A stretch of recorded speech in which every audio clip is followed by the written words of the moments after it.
लाओ त्से, ताओवाद के संस्थापक, अपने ग्रंथ ताओ ते चिंग में जीवन, ब्रह्मांड और सत्य के गहरे आयामों पर विचार प्रस्तुत करते हैं। उनके विचार सरल शब्दों में गहन ज्ञान का समावेश करते हैं। सत्य और मिथ्या का प्रश्न, जिसमें सत्य छुपा हुआ प्रतीत होता है और मिथ्या स्पष्ट रूप से दिखाई देती है, लाओ त्से के दर्शन में केंद्रीय स्थान रखता है। यह प्रश्न जीवन और वास्तविकता के प्रकृति से गहराई से जुड़ा हुआ है। आइए इस पर लाओ त्से के दृष्टिकोण को विस्तार से समझते हैं। लाओ त्से के अनुसार सत्य को ताओ कहा गया है, जिसका शाब्दिक अर्थ मार्ग है। ताओ अनंत और अपरिभाषित है। यह वह सर्वव्यापी शक्ति है जो सभी चीजों को चलाती है, लेकिन इसे शब्दों में बांधा नहीं जा सकता। उन्होंने कहा है, ताओ को जो बताया जा सकता है वह ताओ नहीं है। इसका अर्थ यह है कि सत्य, ताओ, को केवल अनुभव किया जा सकता है, इसे समझाने का हर प्रयास उसे सीमित कर देता है। सत्य सूक्ष्म और गहन होता है, जबकि मानव मन बाहरी और सतही चीजों पर केंद्रित रहता है। यही कारण है कि सत्य दिखाई नहीं देता। मिथ्या क्यों स्पष्ट दिखती है? मिथ्या वह है जो हमारी इंद्रियों और मन को प्रभावित करती है। यह भौतिक संसार, जिसे हम वास्तविक मानते हैं, उसी मिथ्या का हिस्सा है।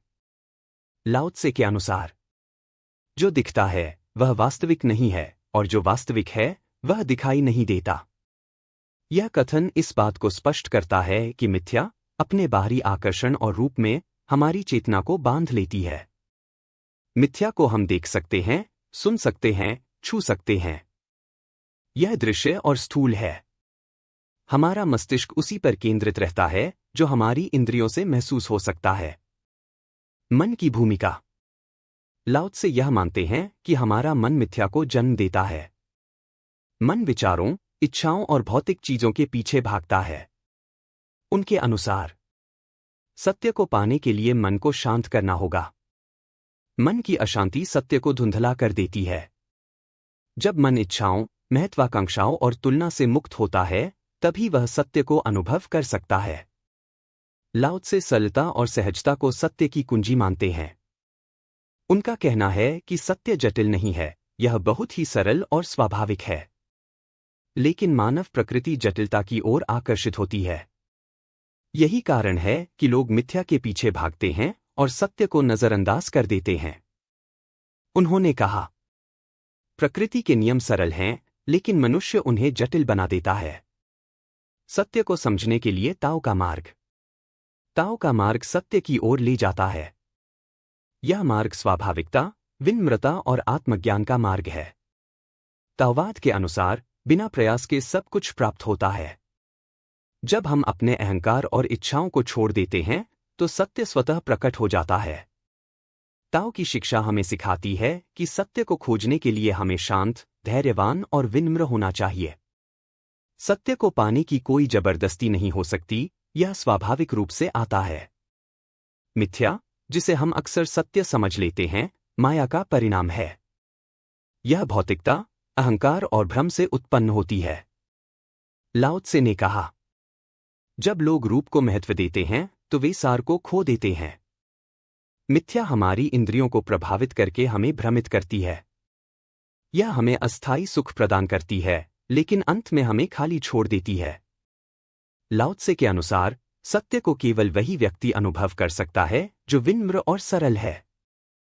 जब हम अपने भीतर की आवाज को सुनते हैं और बाहरी दुनिया की चकाचौंध से हटते हैं, तभी सत्य का अनुभव होता है। उन्होंने कहा, जो खुद को छोटा करता है वही बड़ा होता है। यह विनम्रता और समर्पण हमें सत्य के करीब ले जाती है। सत्य को अनुभव करने का मार्ग। लाओ त्से ने सत्य को अनुभव करने के लिए कुछ मार्ग सुझाए हैं। ध्यान और आत्मचिंतन। ध्यान से मन शांत होता है और सत्य प्रकट होता है। इच्छाओं का त्याग। इच्छाएं मन को भटकाती हैं।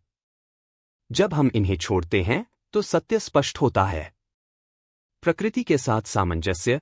प्रकृति सत्य का सबसे बड़ा शिक्षक है। सरल जीवन। जितना सरल हमारा जीवन होगा, उतना ही हम सत्य के करीब होंगे। सत्य का अनुभव क्यों दुर्लभ है? लाओ त्से के अनुसार सत्य का अनुभव दुर्लभ इसलिए है क्योंकि लोग बाहरी चीजों में उलझे रहते हैं। सत्य को समझने के लिए धैर्य और आत्मानुशासन चाहिए। मिथ्या तुरंत सुख देती है, जबकि सत्य के लिए समय और तपस्या चाहिए। आधुनिक समय में लाओ त्से का महत्व।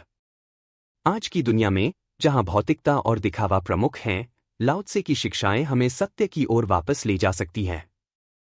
उनके विचार हमें याद दिलाते हैं कि सच्चा सुख और शांति केवल सत्य में है, न कि मिथ्या में।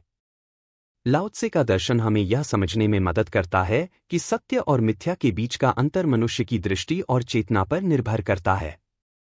सत्य छुपा नहीं है, यह हमारी अपनी धारणाओं और इच्छाओं के कारण अस्पष्ट हो जाता है। मिथ्या का आकर्षण हमें सत्य से दूर कर देता है। लेकिन ध्यान, आत्मचिंतन और सरलता के माध्यम से हम सत्य को अनुभव कर सकते हैं। सत्य वह है जो अनंत और अडिग है, मिथ्या वह है जो अस्थायी और परिवर्तनशील है।